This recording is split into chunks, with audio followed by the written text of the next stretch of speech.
o Fonseca Lobo foi uma das maiores referências na história da educação de Santa Quitéria, como você disse. Ele era tido como particular, porém não era. Ele era Eu queria que você explicasse.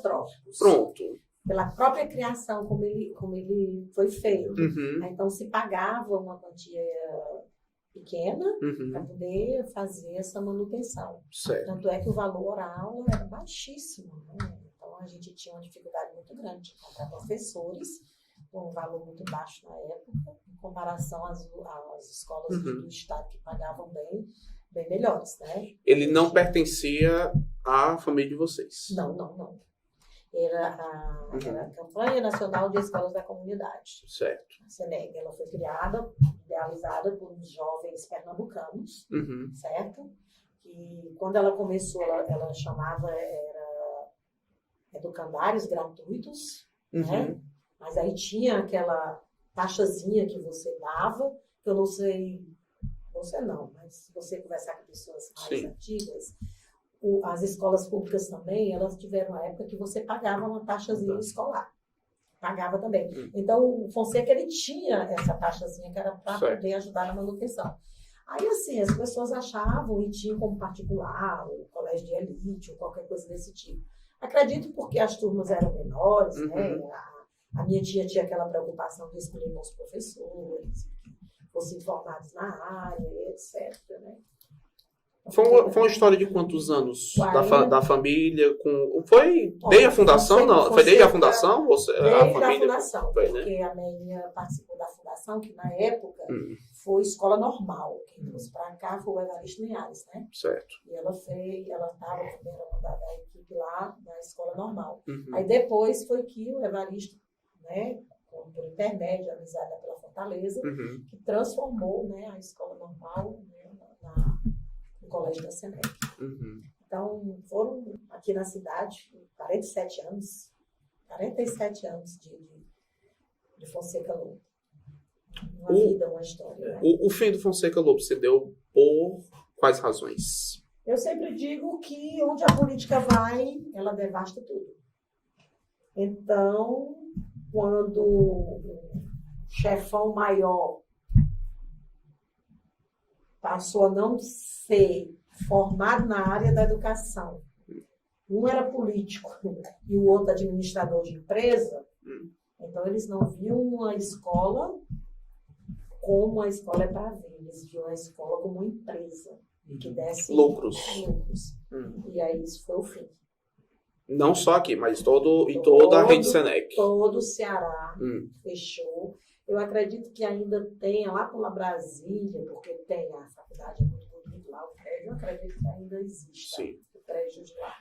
Mas Fortaleza já não tem mais. Nem o prédio da própria SENEC lá, né, não existe mais, já foi vendido. E aí quando já veio o fim repentino, fecha. Ele foi fechando aos poucos. Ele ia visitando os colégios do interior, ele ia vendo os prejuízos, ia vendo o que estava acontecendo, perdendo aluno, a folha de pagamento não estava cobrindo, não estava fechando, começou a atrasar salário de professor, aí isso não era bom para o próprio nome da SENEC. Aí assim, não cobria por quê? Porque infelizmente a gente também tinha pais que não tinham compromisso e que não faziam os pagamentos devidos, né? A inadimplência era muito alta. Aí eles começaram a fechar, e a minha tia dizia, acho que o próximo é aqui, acho que o próximo é aqui. Porque a gente estava vendo, né? A gente estava caminhando do mesmo jeito que os outros estados foram fechados. Quando a gente ia para a reunião, a gente via, né?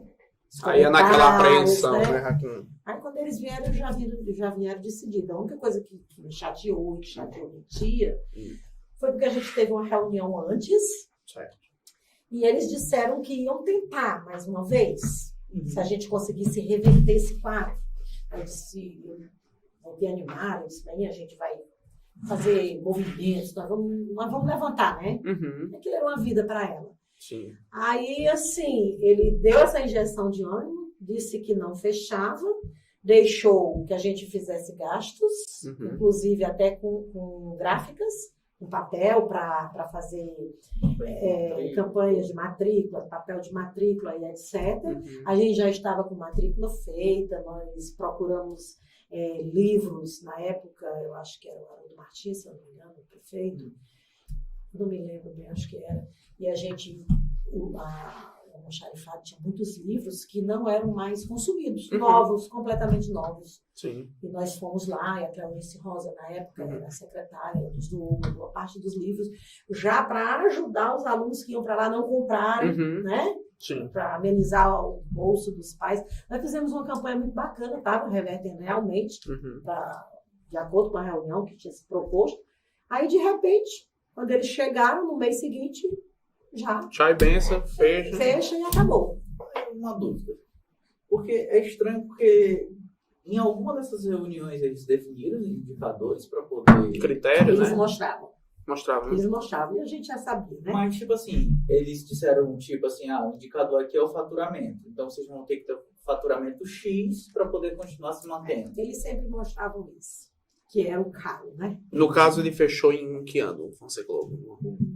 Eu estou dizendo que eu sou data, eu não tenho. Mas foi 80.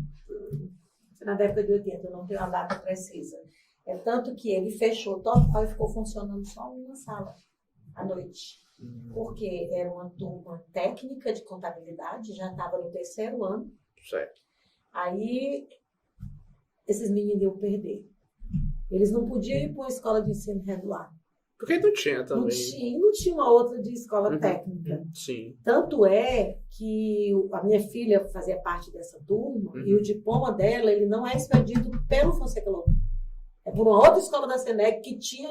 É como se aquela turma que estava aqui fosse um anexo.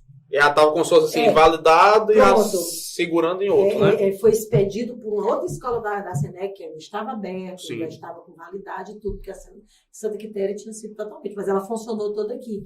Foi como se fosse um anexo apenas. Né? Tá só pendurado ali, só existindo. Aí, quando essa turma concluiu, aí terminou de fechar total. É realmente uma história... Eu particularmente não sabia dessa história do definhamento do Fonseca Lobo. E aí passou anos fechado até que depois o prédio passou para o Dom Bosco, né? Foi vendido, né? No caso, pela data, talvez tenha sido no começo de 2000, não? Que ele fechou de vez. Não sei. A Marília fazia o 3º ano. Ela era tua colega de sala? Não era minha colega de sala, não, mas eu conheci ela. Pois é, ela era a turma dela. Deve ter sido na época de 2000, né?